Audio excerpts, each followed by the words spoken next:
everybody. Welcome back to another episode of Coco and Adults. We're real people bringing you real reviews of all the latest streaming series and movies on Netflix, Amazon Prime Video, HBO Max, Disney Plus. Am I missing anything? No. Okay, awesome. I'm not Adults. And I'm not Coco. And not Coco. What are we reviewing for listener today? It's called Nail Bomber Manhunt. What? Yes. It's a one-off documentary on Netflix, and it's about a nail bomber. Could you care to elaborate? See, this is why you do the summaries. It's on Netflix. It's a documentary. So the year was 1999, April 1999, and something was amiss, and there were 3 bombs. And people were injured and 3 people were killed. And now there's a lot of story behind that. And this is what that documentary is about. How was that? Sure. Yeah. So it goes into great detail. An hour and change, this Netflix documentary. It's like 82 minutes or something, yeah. Right? Yeah. It was very lean. Very digestible and actually unusual in this time of 19-part docuseries. More is more. More is awful sometimes. And it actually felt to me like it was not short. And I mean that in a good way. It felt like it was in depth. It felt like there was a lot of coverage there. There was a lot of good reporting there. So essentially what happens is it opens with this guy that you think might be the nail bomber because, of course, you're watching a show called Nail Bomber Manhunt. So you're thinking they're interviewing the nail bomber. But actually they're not. They're interviewing a guy who infiltrated some sort of neo-Nazi group did I mention it was in London? I don't think you did. Okay, so this was in London in 1999.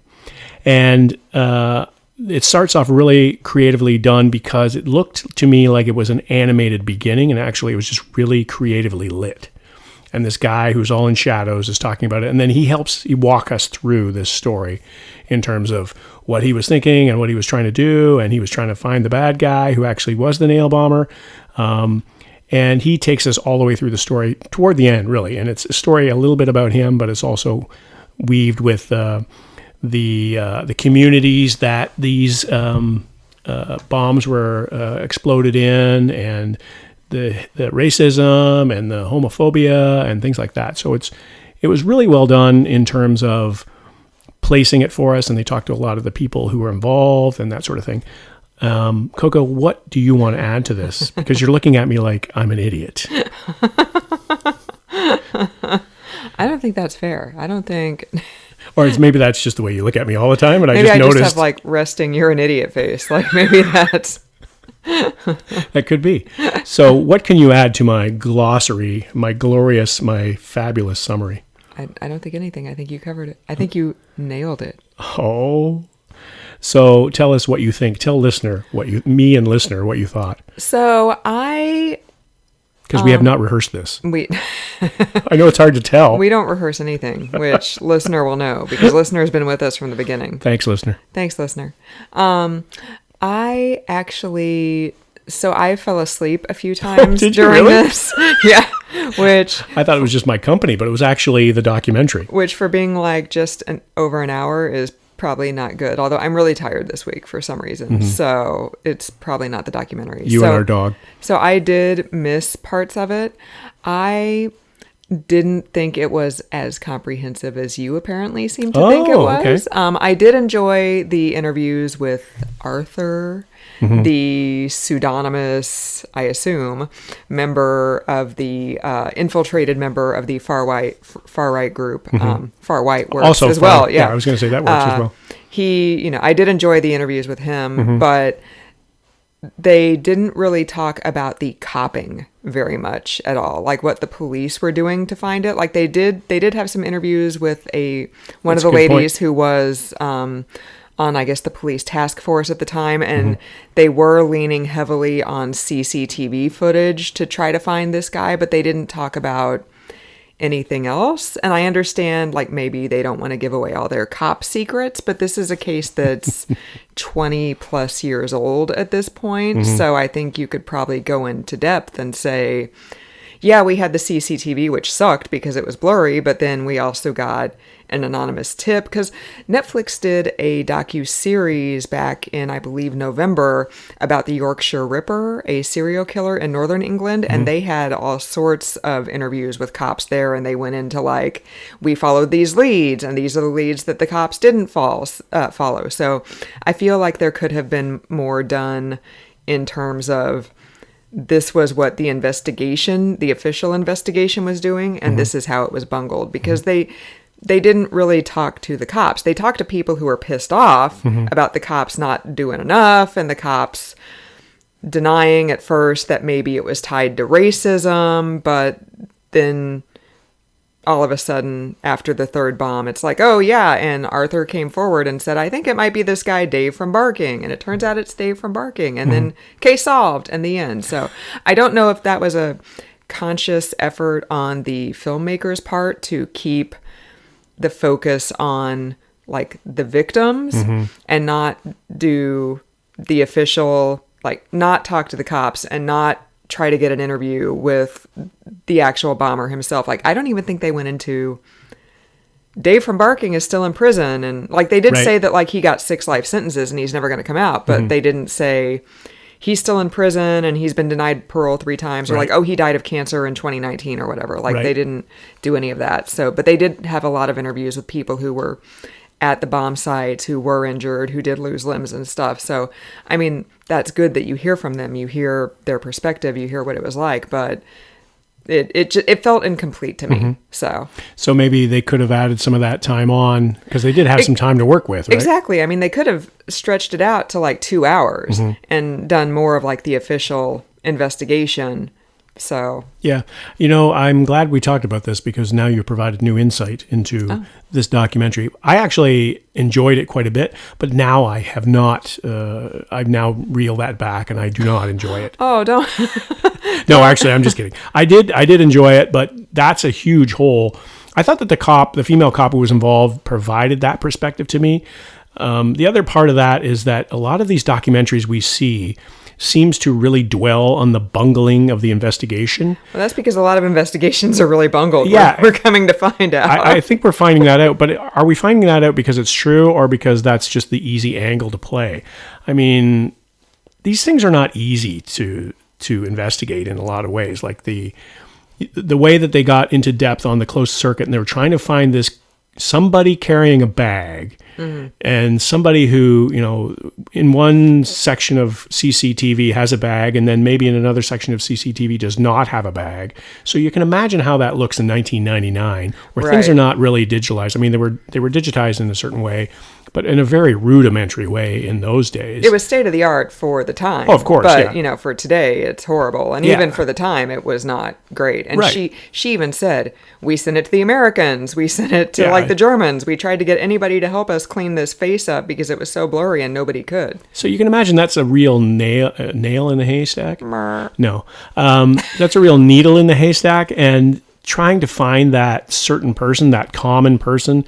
And I will say that the guy who ended up being the nail bomber, he stood out because he wore this white ball cap. Like, how many ball caps are there in London? I don't know. I mean, do a lot of people wear ball caps anywhere in the United States? Well, according to the Eurovision Song Contest movie, like the Americans in Edinburgh are walking around in like Stussy hats and like Stanford sweatshirts and looking for Starbucks. So that's a good reference, and that's probably very accurate. Yeah, totally. Actually, there's a Starbucks at every corner. That was the best part of that movie, for real. Other than the ya ding dong. Oh yeah. But we digress in a serious way here. But I agree. But I still think that it's easy. It seems easy to blame the investigators in a lot of these, and I'm not siding with anybody here. I'm not victim blaming or anything like that. But it's just, that's a really hard job to do. However, there are, like any other profession, and I think that we forget about this in some ways, that in the medical profession, in the the political profession, in the investigative profession, there are people who are bad at their jobs. Right. They're incompetent people. Like I think sometimes we think, oh, he's a doctor, he knows what he's doing. It's like, no, maybe he's a bad doctor. Maybe he graduated at the bottom of his class. So there's a lot of that at play here in a lot of these documentaries. I think it's a common denominator. But also you have in these cases, these are really sensational cases. Like these are the most extreme cases. Like a nail bomber in London. I mean, they've had bombings. A lot of them were politically motivated. But they don't really have that kind of, as they said in the documentary, there's like, we never had anything like this before. So it's kind of hard to investigate these things when you don't know what you're investigating. Sure. What do you think? Did you want to say more than that? Or? No. All right. Keep going. Okay. No, that's all I had to add, really. That's all you had? Yeah. Okay. I'm really trying to justify the fact that I missed completely that they didn't have the investigator side of the story.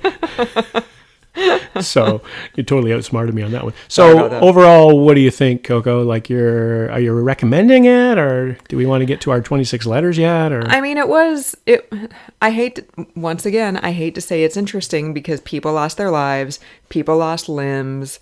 You know, it's a traumatic thing to go to, even if you really don't get injured, but it was interesting because I don't remember this at all. I'm sure I heard of it at the time because like you said, nail bombs in London. And this is after the Good Friday, agreement that, caused the IRA ceasefire and stuff. So bombings weren't really a thing anymore at that point. I lived in London when the IRA was bombing stuff, and it was low-level fear, but it was still always there. Like, I always got in the last car on the tube because I figured if the IRA planted a bomb in a tube tunnel, the cars that went over it first would get, like, the most blowback. Really? So, yeah, so I was always in the last car because I figured that wouldn't get...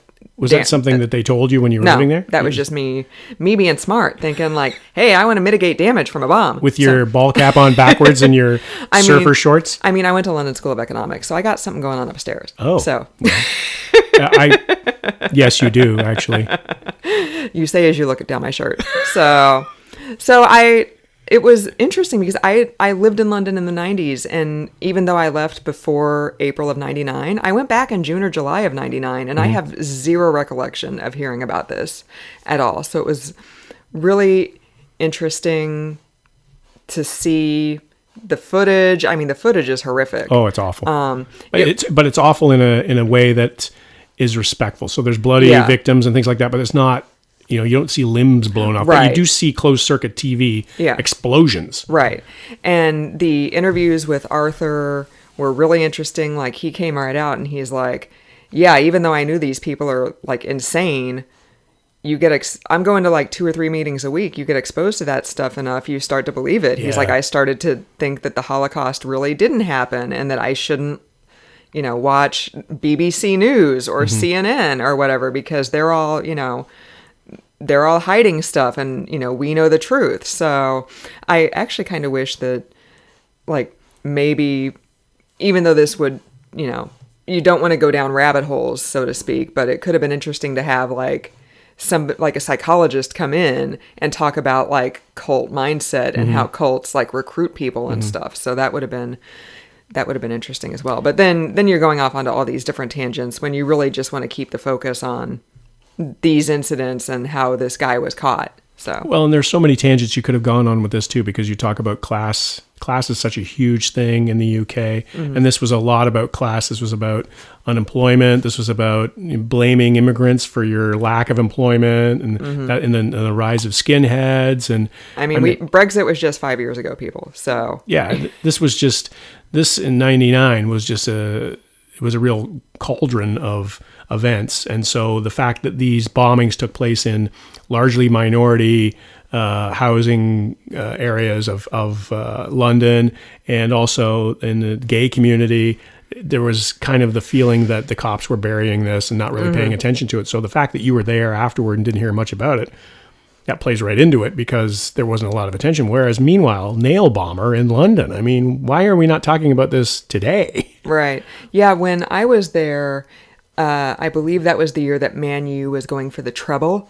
So that was all anybody was talking about was, I believe that was the correct year. Football. Oh, whoops. Let me look that up. I was going to say something, but I forgot what it was. So you want me to So keep going. sing or something like that while you look this up? Yeah, sure. But I thought that there was a lot of that kind of thing in there, and there are a lot of rabbit holes that they could have gone down with the class stuff, with the racism. There's really a lot of racism in this part of the story. So I thought that was part of it as well. I remember what I was going to say. So if you want to hear more about the Brixton Riots, Brixton is the area that the first nail bomb went off in. It's been, from what I understand, fairly gentrified lately, but back in like the 80s and 90s, it was definitely a rough area. Mm-hmm. Like I was told, if you're on the tube and you accidentally get off at Brixton Station, just walk across the platform and get back on the next train and get the hell out of there, because it was not an area you wanted to find yourself in.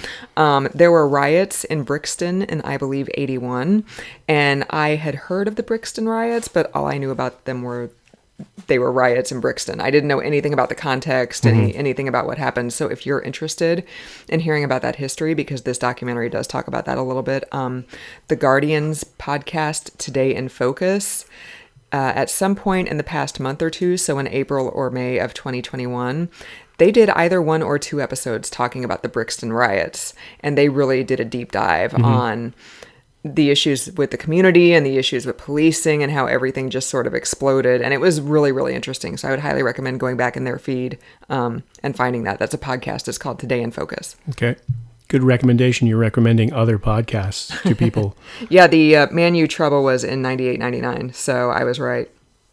There we go. So yeah, so sport over Yeah. race and police incompetence, I guess. Yeah. Even the cabbies were just like, I don't like Man U, but the treble would be cool, so I'm rooting for him. So what was it like when you were there around this time in terms of the attitude towards the police?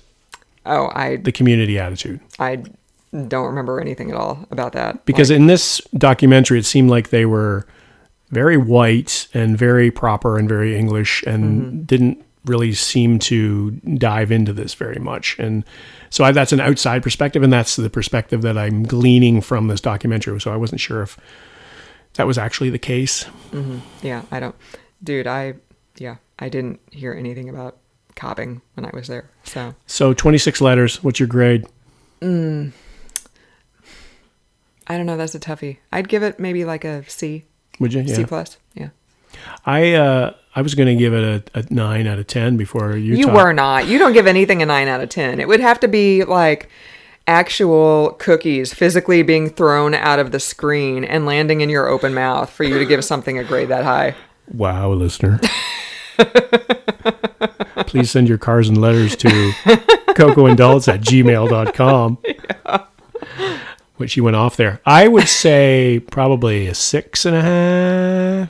7 maybe in that ballpark. I think 7 is the highest grade you've ever given anything. Really? Yeah. See, you keep track of these. Do you have like a chart or a graph? I should. I'm going to make like an Excel sheet. I don't know how to use Excel, but I'm going to figure it out, and I'm going to make an Excel sheet, and I'm going to track everything. You could just, what you could do is you could just, like when kids are grown up and they draw lines on the side of the door, you could just do that for grades for, totally. when you're sitting on the toilet or something like that, you just write on the wall.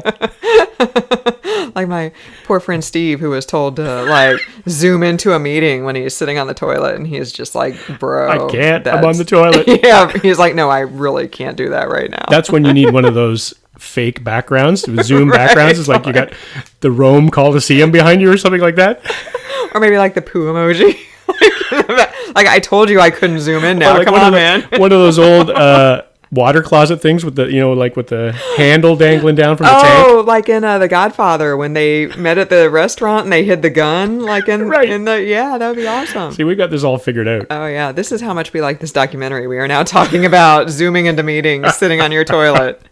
So I spent 10 hours on Zoom, so I think I have a good perspective on this. One of these days I'm going to do a Zoom background that's probably going to get me fired.